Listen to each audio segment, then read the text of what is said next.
Olá pessoas, tudo bem com vocês? Eu me chamo Roberto. Resolvi montar esse canal para contar um pouquinho sobre a minha vida para vocês. Eu lutei bastante sobre chegar até aqui, já iniciei outros canais, enfim. A ideia na realidade é falar sobre questões que talvez vocês conheçam e talvez não, e pra gente se aprofundar, falar abertamente, enfim. Eu resolvi começar me apresentando, só que eu pretendo fazer um outro vídeo falando mais sobre a minha vida. Esse especificamente eu vou falar sobre dois pontos bem cruciais na minha vida, que são a hiperidrose e as moscas volantes. Assim, eu tive carro de som passando. Cidade pequena assim, você tá parado, aí passa um carro de som, né, na frente da sua casa ou atrás da rua, como tá acontecendo agora. Aí você fica perdido, perde a linha de raciocínio. Mas enfim, É, quando eu tive moscas volantes, quando eu descobri pela primeira vez, eu tava sentado junto com os amigos em um local, tinha uma parede extremamente branca. Quando eu olhei pra ela, era à noite, a luz estava muito forte. Eu mexi o olho e vi alguma coisinha se mexendo. De início eu realmente pensava que era alguma mosca, enfim, eu fiquei sem entender o que era aquilo. Com o passar do tempo, fui percebendo que aquilo na realidade estava dentro do meu olho. Então apareceu primeiro uma mosquinha no olho esquerdo. Então eu fui deixando passar, tudo bem, eu não me preocupei tanto, eu não sabia nem qual era o nome, mas era tão. Era uma coisinha tão pequena que eu pensei que não ia incomodar. Então o tempo foi passando, passaram-se 2 anos e as moscas começaram a aumentar de uma forma inimaginável. Então aí eu comecei a ficar muito triste, eu já não queria sair, eu já sabia que se chamava moscas volantes. Comecei a pesquisar na internet formas e soluções para talvez sanar o problema. E acontece que nada estava dando certo, tomar muita água, tomar ômega 3, enfim, uma série de questões que não estava dando certo.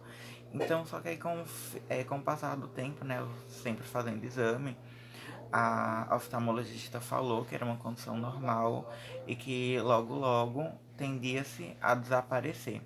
Diminuiu um pouco, hoje em dia, assim, o cérebro da gente acaba acostumando com essa situação, que depois que você sai, meio que, ou melhor, depois que você acostuma, você pode sair na rua à vontade, fazer tudo e levar sua vida normalmente, porque você não vai estar percebendo a presença das moscas. Eu garanto, se você está passando por isso, esqueça as moscas o máximo possível e você vai esquecê-las de uma forma que seu cérebro vai se adaptar. Você nem vai perceber, no meu dia a dia eu nem percebo mais hoje em dia, sabe? Só se eu pensar assim, moscas, aí eu olho pra algum lugar, fico mexendo o olho, aí eu percebo elas se mexendo. Eu acho que até diminuiu, sabe, a quantidade. A tendência é essa, na realidade, não é algo que tem cura. Se você pesquisar aí a fundo, você vai descobrir que existe cirurgia, mas é uma cirurgia complicada, que na realidade só vai te trazer riscos e riscos que você não precisa passar. Tá passando o carro de som de novo, mas eu não vou interromper, porque se toda vez que tiver passando o carro de som eu interromper, eu não vou parar de gravar nunca, porque aqui é cidade pequena e é muito comum, não sei porquê, o pessoal. Daqui a pouco deve passar o carro do ovo aí, né? Enfim, passada essa primeira parte, as moscas volantes, elas não me definem, óbvio que não. Antes eu pensava que minha vida seria. Ai, tô com coceira. Vamos voltar agora. Antes eu pensava que eu iria viver minha vida resumido a pensar sobre moscas volantes, a ficar triste por conta das moscas volantes. Eu passei por um momento que eu pensava que eu ia ficar com depressão por conta das moscas volantes. Teve um período que quando eu acordava, eu nem conseguia olhar direito. Aliás, eu já fiz besteira, eu comecei esse vídeo sem explicar o que são moscas volantes. Se você caiu aqui de paraquedas, normalmente eu acredito que se alguém for olhar esse vídeo, provavelmente tem moscas volantes, mas assim, se você não tem moscas volantes, é uma condição que são grumos de proteínas que se soltam dentro do olho e parecem cobrinhas, parecem mosquinhas na realidade. Quando você mexe o olho, principalmente na claridade, você consegue ver tracinhos. Se você jogar aí no Google, você vai ver um monte de imagem como pessoas que têm moscas volantes enxergam. É uma questão interessante até, sabe? Embora você possa não saber disso, mas várias pessoas têm, né? eu pensava que era uma coisa rara, mas nem é. Então, assim, superar isso foi muito importante pra mim. E se eu conseguir, você também consegue, porque eu ficava muito triste mesmo. E hoje em dia, você nem nota, às vezes, quando a gente tá descobrindo as músicas rolantes, a gente pensa que não vai ter jeito e começa a ficar triste e entra em depressão. Eu entrei num grupo que tinha um pessoal que tinha músicas rolantes, era só pra falar sobre músicas rolantes. O pessoal trocava dicas e tudo mais. E o que eu mais vi eram pessoas falando que tava com depressão, que tava muito triste, que não sabia como sair daquela, sendo que, na verdade, é, infelizmente não há um remédio para isso, mas você se acostumar, você. É triste, né? Isso, você tem que se acostumar. Mas é verdade, você acaba esquecendo, né? Claro, existem graus e graus. O meu já tava até forte, sabe? Tá ainda, mas a gente passa, a gente consegue passar. Um outro problema que eu tenho. Desculpa, o olho tá coçando. Outro problema que eu tenho, que esse sim me incomoda diariamente, é a questão da hiperidrose. Hiperidrose, pra mim, é a pior coisa que existe nessa terra. Não, obviamente existem coisas bem piores do que você ter hiperidrose, né?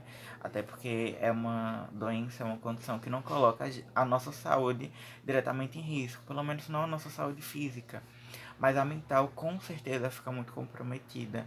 Ontem mesmo eu tava na faculdade, acho que foi até o motivo de eu estar fazendo esse vídeo agora, falando sobre isso.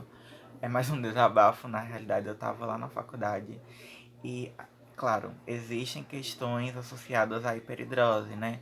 Algumas envolvem questões somente físicas, outras neurológicas, outras psicológicas.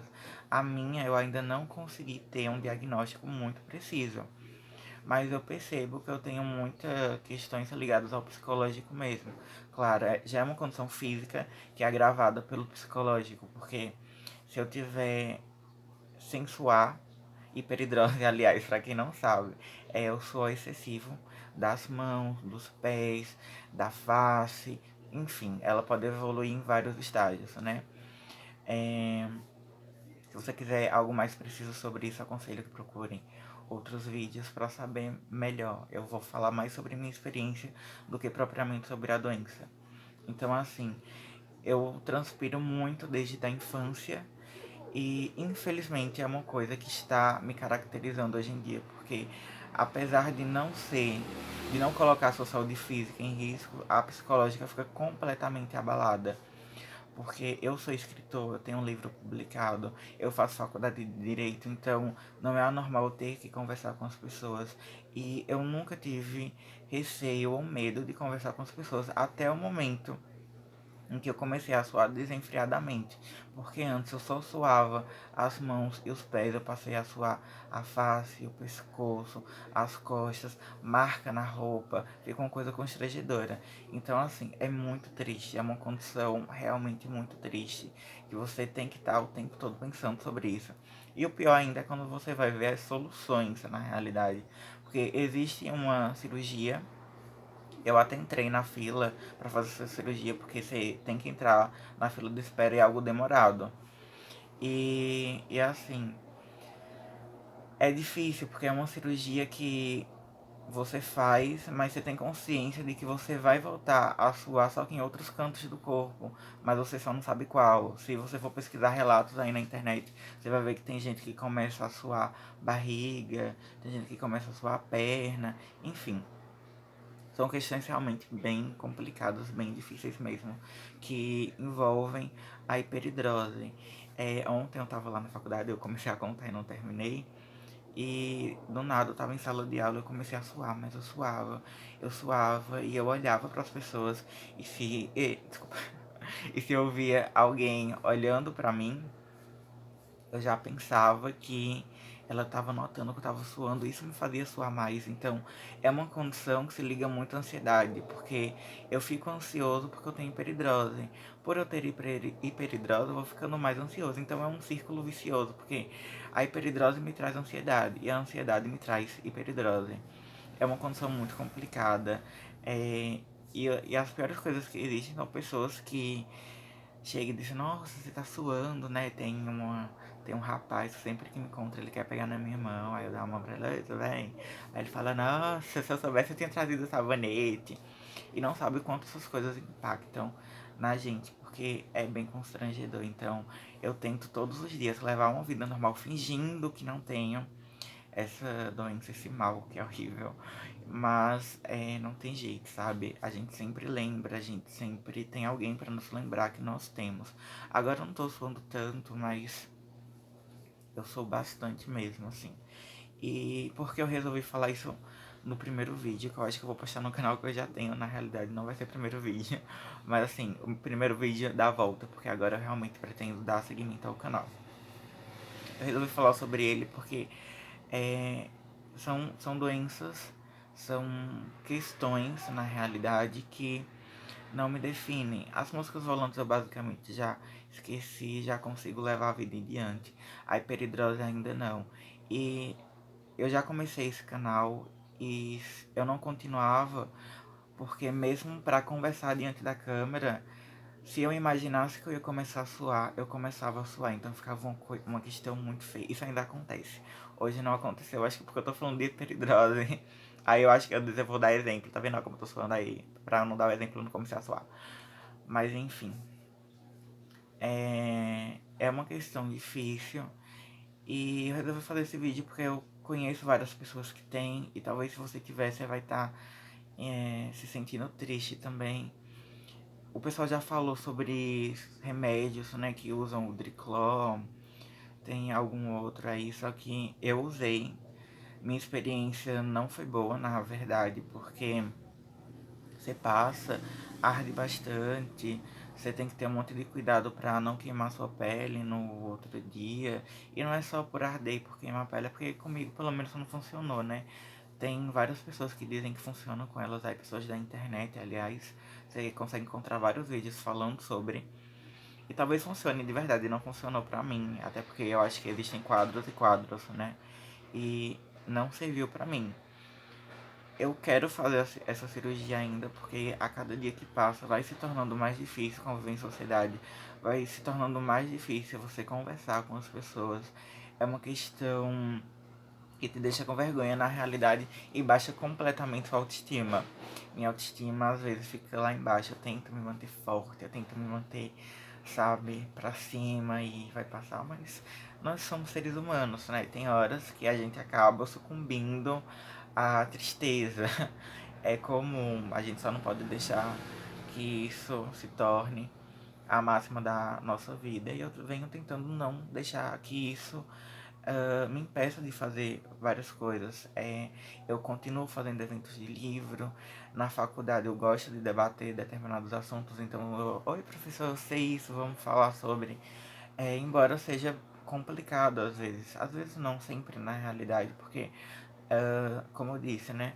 Como se associa muito a ansiedade, quando você chama a atenção para si de qualquer pessoa, você imediatamente, pelo menos eu, tenho essas neuras, né? Ah, eu vou começar a suar agora. E se eu pensar que eu vou começar a suar, eu realmente vou começar a suar. E fica aquela coisa sem fim, então eu preciso me acalmar. Tenho que pensar que vai passar, eu tenho que pensar que eu já superei isso, vou superar novamente. Então, embora a gente se dê vários motivos para continuar, tem vezes que é complicado mesmo, mas nós, né, devemos manter a fé e a esperança de que isso um dia vai acabar. Ou não. Mas é uma questão que a gente tem que se acostumar também, na verdade. Falar sobre hiperidrose é difícil. Falar nisso, ó. Minha mão não estava suando. Aqui, tá vendo como ela tá suando bastante agora? Ontem na faculdade eu comecei a suar tudo. Começou a descer suor, é uma coisa triste mesmo, é bem chato na verdade. Então, e também para explicar que se eu tiver futuramente fazendo algum vídeo e fazer isso daqui é porque meu nariz começou a suar e eu fiquei incomodado e eu quis secar. Então, a minha apresentação não foi necessariamente de quem eu sou, na verdade, foi desses dois problemas que não vou deixar caracterizar a minha vida, não posso fazer isso, mas estão comigo e eu preciso apresentá-los antes de realmente me mostrar, porque aí você já vai entender algumas esquisitices minhas que nós que temos esse problema acabamos adquirindo, né? Então é isso. Futuramente eu pretendo fazer mais vídeos, talvez até separados, falando sobre esses dois problemas, mais especificamente, né? Explicando melhor o que é, porque eu não fiz isso agora e ficou escuro. Foi o vídeo, ficou escuro um pouquinho não, na realidade.